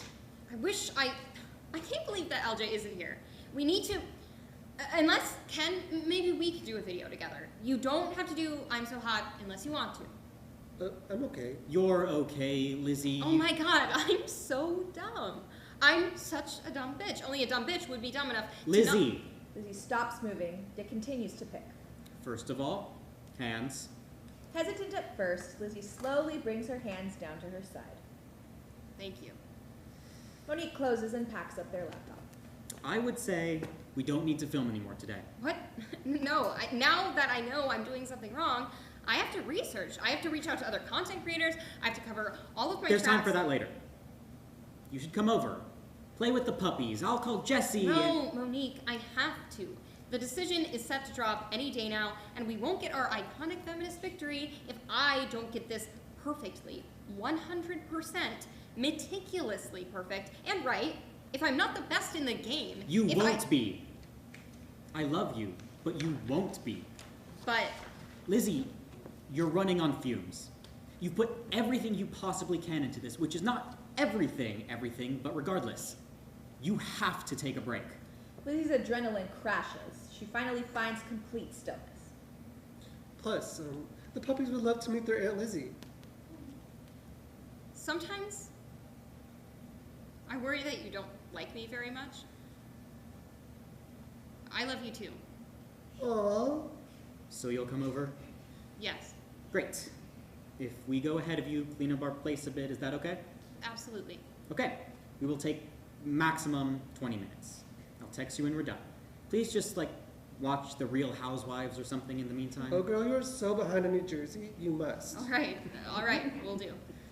Monique takes Kendrick's hand, then the two of them exit. Once they are gone, Lizzie finds her own laptop and gets settled in a comfortable position, all the while staring at her phone. She casually scrolls on the laptop, successfully resisting the urge to pick up her phone as she does so. Until the phone pings, a text notification. Lizzie hastily closes her laptop and picks up the phone. Seeing that it is a voice note, she raises the phone to her ear. Hi, babes. I'm sorry I didn't text you earlier. I got this really scary message from this guy on TikTok, and I've been pretty freaked out about it. Scarier than usual. Anyway, I don't think I can. I think I'm going to stay home today, if that's okay. Again, I'm so sorry. I don't want you to hate me or anything, but yeah. Call me. I love you. Lizzie lowers the phone and stares at it with as much intensity as she can muster. She taps the screen and raises it to her ear once again. Hi, babes. I'm sorry I didn't text you earlier. I got this really scary message. Lizzie lowers and stares at the phone again. She curls her body up into a tight ball and, alas, opens TikTok. Hey, is anyone else so over the fucking abstinence for abortion shit? I mean, obviously I don't know her, but when I think of Lizzie, I think of that Ella Baker quote. The charismatic leader usually becomes a leader because he has found a spot in the public limelight. That's not why I did this. Real lives are at real stake while you soak up the hollow glory that comes with fame. I am so done with you. Girl, bye. Lizzie shifts in place and swipes to another TikTok. Everyone should just leave Lizzie alone. I absolutely love her. Oh, Plus, thanks. Kiss My Pink from the Lipstick Lobby is hands down my favorite lipstick right now. Check out my most recent makeup tutorial to see. Lizzie groans, then swipes to another TikTok. Well, hey everyone. As someone who has been a vocal supporter of both Lizzie and the abstinence for abortion movement, I want to say that I acknowledge and appreciate the call from some of my followers that she be cancelled. While I maintain her intentions seem all well and good, I wish her execution had been more thoughtful. For a complete timeline of the rise, fall, and potential cancellation of Lizzie, hit that follow button. Lizzie lies down completely horizontally, burying her face in her pillow. She allows herself to stay there for a while. Perhaps she's even allowing herself to rest. Perhaps. End of scene. Act 3, Scene 2. Lizzie versus the chorus. Third wave. Same time, same place, Lizzie's still lying face down on her bed. We stay in the quiet of this moment for a beat. This restful quiet is broken, however, by the sound of an over-amplified news app notification. Lizzie stirs but does not look at her phone. The news app notification sounds again. Again, Lizzie ignores it. The news app notification sounds once more. Lizzie straight up turns her back to us. After a beat, a slowed-down, haunting rendition of the I'm So Hot instrumental gradually begins to play, slowly and hauntingly enough to give us horror movie vibes. Lizzie. Lizzie jumps up to a seated position, searching for the source of this voice. What? Lizzie. Lizzie frantically hops to her feet. Hello? There's nowhere for you to hide, Lizzie. Who's there? Oh, what's going on? Suddenly, Melinda Gates, Mother Teresa, Gwyneth Paltrow, RuPaul Charles, all the founding fathers, and Wally the robot come bounding into space from several directions and with chaotic fashion. Look what you have done, Lizzie. You are so problematic. What have I... Who are you? Are you serious? I mean, hello, it should be obvious. Wally. It's not... I have no idea. We are the chorus. Oh, right, like the other... But I'm not usually here for this part. That should be an indicator to you, an indicator of how severely you've screwed this shit up. I'm insanely lost. Who is who? So uneducated, so problematic. Mother Teresa. Kind words can be short and easy to speak, but a toxic, vapid bitch like you doesn't deserve to hear them. Gwyneth Paltrow. What do vaccines, science, and Lizzie all have in common? Simple. They're dangerous and ought to be destroyed.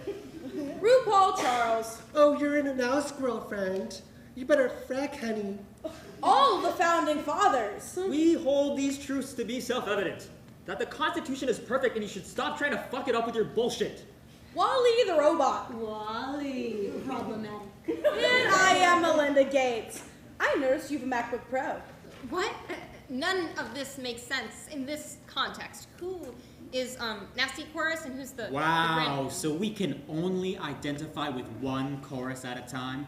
Subscription to binaries like that is so problematic. No, I don't. I don't know what's going on or why any of you are here or why you all hate me so much. The library is open, boo. And reading you into oblivion is fundamental. Can I just get a little to work with here, or at least are you going to do a roll call? The music stops and all except Lizzie gasp dramatically. The chorus members scoff, roll their eyes, and vigorously shake their heads at her. What? As in Shibuya roll call? Yeah. The structures of Shibuya roll call has distinct African-American origins, dating as far back as the 1950s. Oh, I didn't... We have been lucky to experience it in pop culture, thanks to the likes of Louis Jordan and his Timpani 5, Prince, and Spike Lee. To ask us to engage in it would be asking us to culturally appropriate. Do you want us to culturally appropriate? Absolutely not. No, I just thought this has been your whole thing this whole time. Girl, you are so canceled. And the way you've been running around as if you invented the idea of abortion activism, so canceled. Canceled, wow. Why is this happening? Have you seen the news? No, I can't. It's your fault, you know. You should hate yourself. What is? Wow. You should hate yourself. Hate yourself. Hate yourself. Hate yourself. Hate yourself. The chorus forms a tight half circle around Lizzie, slowly closing in on her. This brings her to the floor as she cowers under their words. The chorus continues chanting "Hate yourself" as Lizzie delivers her next line. You think I don't already hate myself? The chorus continues chanting at a softer volume, but one by one peels off to exit throughout the course of the speech. You think I don't already consider myself this despicable, narcissistic, ignorant bitch who isn't capable of anything important? That I am not worthy of adoration or care, especially from those that I love the most? That I haven't been insecure about fucking goddamn everything ever since I was a kid? Of course I do. Of course I have. I hate myself with every fiber of my being. I do. I hate myself. I hate myself. I hate myself. I hate myself. I hate myself. From the floor, Lizzie repeats "I hate myself" under her breath as a silent all the founding fathers looks on. End of scene. Act 3, Scene 3. Revolution is #overturned. Same time, same place. Lizzie muttering to herself on the floor and all the founding fathers watching. He only observes for a second, however, before shedding whatever costuming tethers him to this identity, transforming him into the typical college junior that is Jesse. Lizzie. Jesse urgently falls to his knees, gently trying to get Lizzie's attention. Lizzie, Bubba, I'm here. Be present with me. I'm here. Eventually, Lizzie stops muttering and comes to, albeit still a bit disoriented. Founding fathers. What? No, that's mean. It's Jesse. Oh. Uh-huh. Of course. Here. Sit up a little bit. She comes up to a comfortable seated position. Can we do some inhale exhales? Jesse takes Lizzie's hand as he inhales with great deliberation through his nose and exhales through his mouth. She watches him as he does another round. She joins him on the third round, her breath a bit jagged at first, but eventually evens out after a bit. Lizzie and Jesse take as many rounds of this as they need.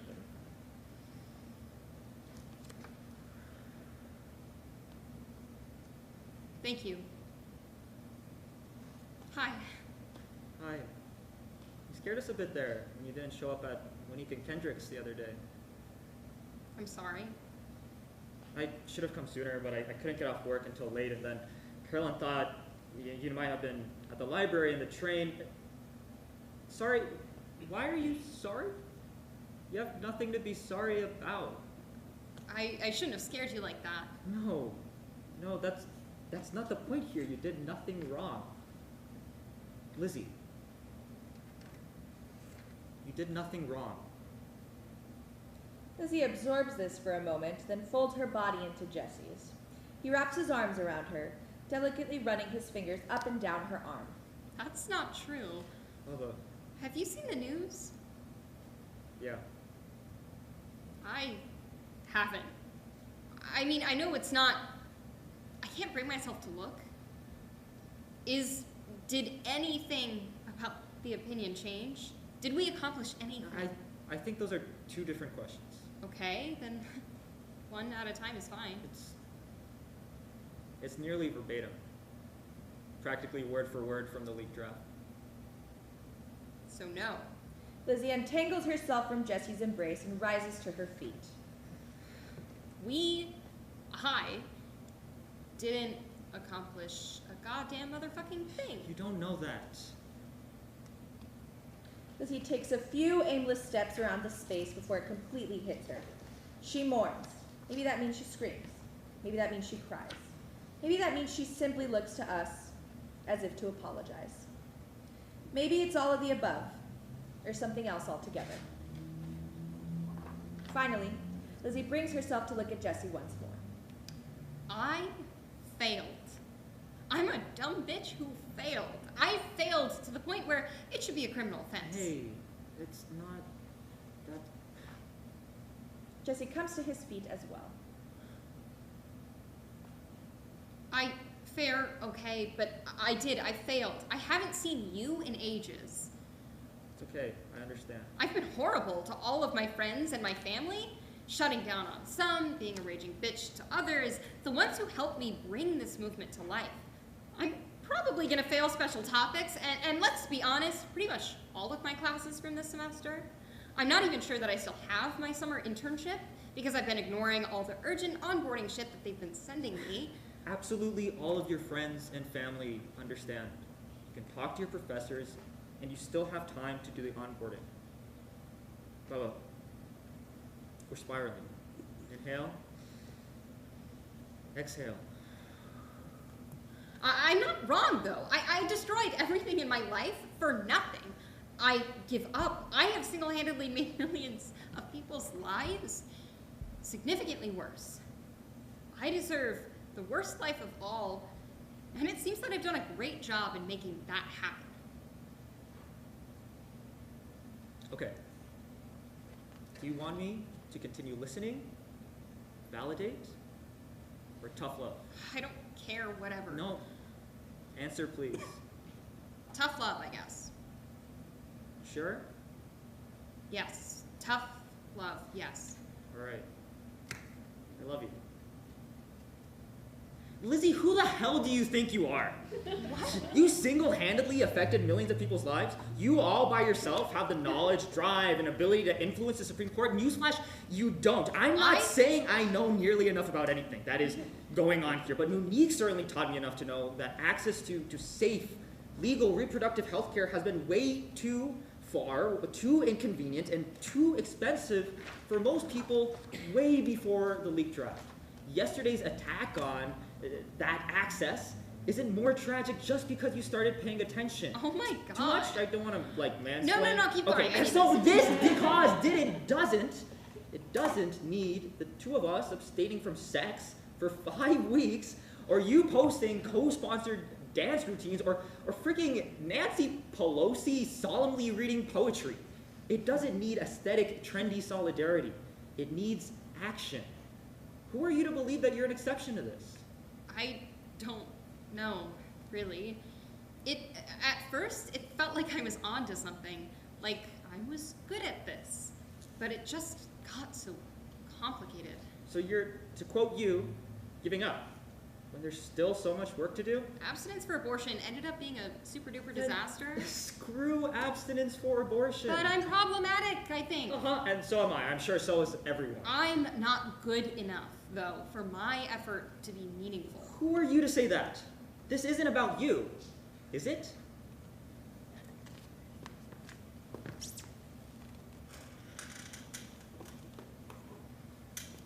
Listen to me when I say this. You won't be good enough at this to single-handedly change anything. Lizzie softly nestles into Jesse's arms. No, I won't. Because it's not about being good enough. It's about, I don't know. Just being and showing up and listening and doing and then doing all of that on repeat. Yeah. And resting, indulging, healing, being nice to yourself. I'm not good at that either. I know. But you're very good at it. Being nice to me. You make it so incredibly easy. Jesse pulls Lizzie in for a slightly tighter, still very sweet embrace. Silence as their expressions of affection grow much darker. We really did it? Yeah. And already those trigger laws went into effect. It's like... Yeah. Nancy Pelosi really read a poem? The same one she read after the insurrection. It was horrible. That is so not pro-boss of her. Yeah, if this is our current state of not-so-fierce lady leadership, we've got a lot of work on our hands. True. But not tonight. Tonight, maybe I should try this resting thing you speak of. I love this idea. I love you, Bubba. Care to join me? Jesse pecks Lizzie on the cheek. I would be honored. With a soft smile, Lizzie grabs her laptop and crawls on top of the bed, settling into a comfortable position. Jesse eagerly flings himself onto the bed and snuggles up to Lizzie. Maybe we could order food and catch up on Real Housewives. As long as it's New Jersey. Lizzie opens her laptop and begins slightly typing. From across the room, her phone pings several times in succession. Lizzie and Jessie stare at the phone for one stressful beat. Do you want me to grab it? No, indulging. I want to order shitty diner food and watch trash TV with you. Done.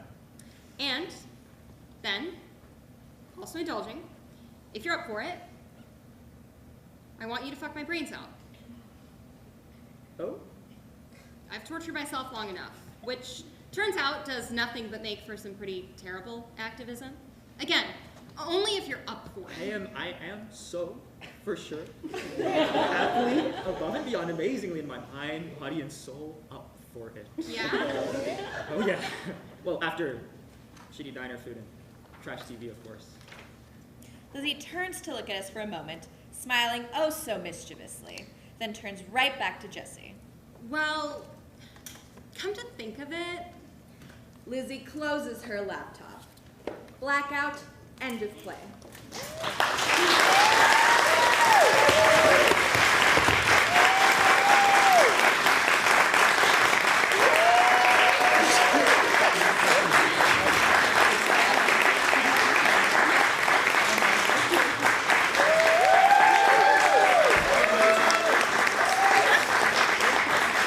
Thank you all so much for coming out and joining us for New Works Festival, and to those of you that joined us for New Works Festival for our past 2 days, we really appreciate having you here and joining us for this lovely event. I would just like to remind you all that we're going to have a talk back begin in just a few moments with our lovely playwright and our lovely dramaturg. We invite you all to please stick around and join us for this. Thank you so much. I hope you all have a wonderful night, and I hope you all have a wonderful summer. Thank you so much.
I'll take it that this means that you are sticking around for our talk back with our amazing playwright, Rickerby Thomas.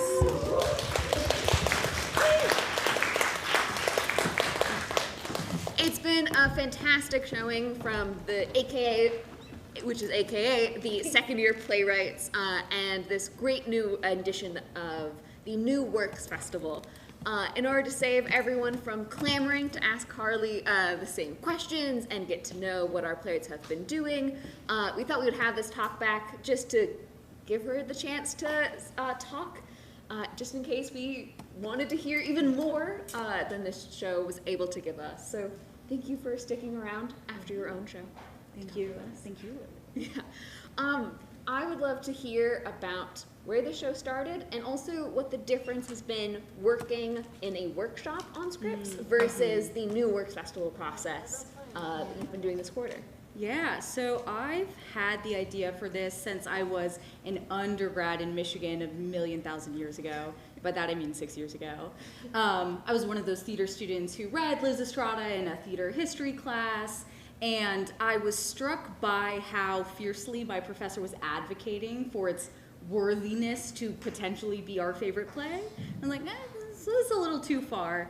But as I mentioned at the top, I was really struck by how optimistic and escapist it felt that this one gesture of abstinence for however long LYSISTRATA takes, I think it's like 10 days or something crazy like that. We didn't have much else going on. That, whoop, yep, war done, and that's all, you know, we're all well and good. And I understand the draw to kind of want to keep that story alive for that reason. However, I am fascinated by how complicated it actually would be in practice, and especially this idea that calling upon it for something like abortion brings sexuality and sexual promiscuity and sexual liberty into something that is, it complicates the idea when abortion is simply healthcare. How it has changed since bringing it to workshop, as it has been an idea that's just been rattling around in my head forever, it became a bit of an echo chamber, fluctuating between this is the best idea anyone's ever had and delete it from your brain right now, don't ever let anyone know you've ever thought it. I'm a master of hyperbole. It was coming to workshop that I realized how to finesse my relationship to the original text, what my worldview really was, helping me articulate that. Just hearing from artists younger, older, and as old as me who have as much more, less experience than me to kind of help me navigate this experience. Yeah, and it seems like a stage reading is a great chance for this play specifically to be able to hear all of the voices that you've wrangled together. Talk to me about the extended cast of characters, any that didn't make it onto the stage tonight, any that were particular favorites of yours to talk. Yeah, I always knew from the jump it was going to be structured in this first wave, second wave, third wave sequence. And so from there, it was helpful for me to parse through, like, okay, who would have a very one-dimensional view of this? RBG has always been in it from the jump. There's a stage direction in there that she breakdances at some point. This vision of Ruth Bader Ginsburg breakdancing is what kept me sustained with this idea. So she was definitely always there, and fascinatingly, Wally was always there. I love the idea of, if y'all think Wally's problematic, let's chat about it. I certainly do. Some folks who didn't make it, that's such a good question. I would have to go over my notes. I had this idea at one point that Ava Perón would be here, and I would specifically divorce them into whitewashed Ava Perón and real Ava Perón, and kind of have them in conversation at some point. I realized, while I think that is an important conversation to be had, it was kind of me trying to talk about every single thought I've ever had in one play. So a lot of those. Michelle Obama and Tina Fey were in there at one point. Yeah, I think that's who we're rocking with. Yeah, and they all, even as they are so different characters, arguing for very different things and very different means, the style of Lizzie, the style of your voice as someone who's known you and I can hear you in these different characters. How did you find balancing cohesive language and wanting to play with Wally and wanting to play with the different voices? Yeah, it's so cliche at this point, but this idea that you have to listen to the characters talking to you in their specific cadences, in their mannerisms, their relationship to punctuation, how well structured they can keep a thought, do they interrupt themselves, rhetorical questions, that took a long meditation for sure. I think the entirety of my winter quarter was kind of devoted to analyzing how Tucker Carlson is really, unfortunately, talented at doing these direct, to the audience, they seem like rhetorical questions, but they're accusations always, versus someone like Samuel Alito, who gets himself confused and flustered and stumbles over himself. Sometimes I gave myself permission, though, to have fun with the voice. I don't think RBG was a fan of calling people flaccid fascists. But I am. But yes, exactly. And then, Wally being kind of the utmost example of that, even though Wally is Wally and we know how Wally speaks, still embodying someone who has that concise way of speaking next to the more long-winded Mother Teresa's and Gwyneth Paltrow's and Melinda Gates. So kind of playing with that timing and pace was really instrumental in that. Yeah, and I'm glad I could hear this from you, especially given the subject matter, that how people talk about issues is so central to the show, and so hearing how you make people speak is super important. One voice that we haven't heard about, though, and one that I think is so central to the conceit of this, is the fact that you've picked TikTok to be the instigator, to be the spark.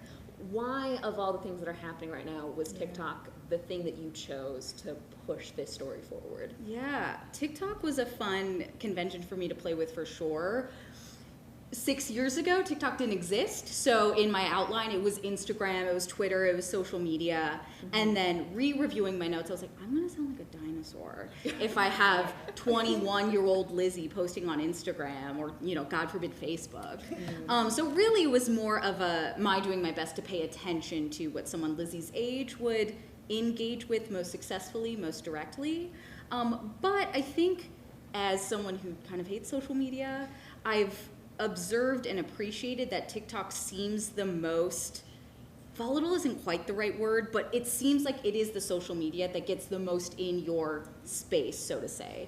You can scroll up and there is someone who's yelling at you all of a sudden. Or you can scroll up where there is someone who's like, come party with me. It seems to be a platform that acknowledges who is on the other side of the screen and works hard to indoctrinate you in whatever that agenda might be. And so I would imagine Lizzie would try to use that power for herself. It's matched very well with the subject of your play. I have one final question. Your show balances this idea of personal responsibility to a cause, for your own actions, for your way you make in the world, and then ends on this note of community, and it depends on what everyone is doing and sort of a reality check of that responsibility. If the show has a call to action, what is it? Yeah, that's a fantastic question. I'm glad you asked it. I think the call to action is to evaluate what your personal call to action can be. If you don't have the emotional labor to be working, marching, advocating for an abortion fund all day, every single day, don't do it, right? It's not helping anyone to burn yourself out. If you don't have the financial resources to be present in that way, don't, twist yourself in a knot to try to procure those. The call to action, I think, is evaluating how you uniquely and tenderly and self-nurturingly as possible, while also recognizing that may mean you're not in the center of everything, that it means you just have to listen, participate in the cause in your individual way that you can. Something I'm still meditating on what the heck that means, but I invite you to all join me in that meditation. And we're so happy to have joined you tonight. Congratulations on such an artistically ambitious play. Congratulations on such an intellectually ambitious play. We all can't wait to see what else you work on and see how Lizzie changes in the next 6 years. Thank you all for joining us tonight and all 3 nights. I hope you get home safe, and thank you for joining us at the TFDP New Works Festival. Thank you.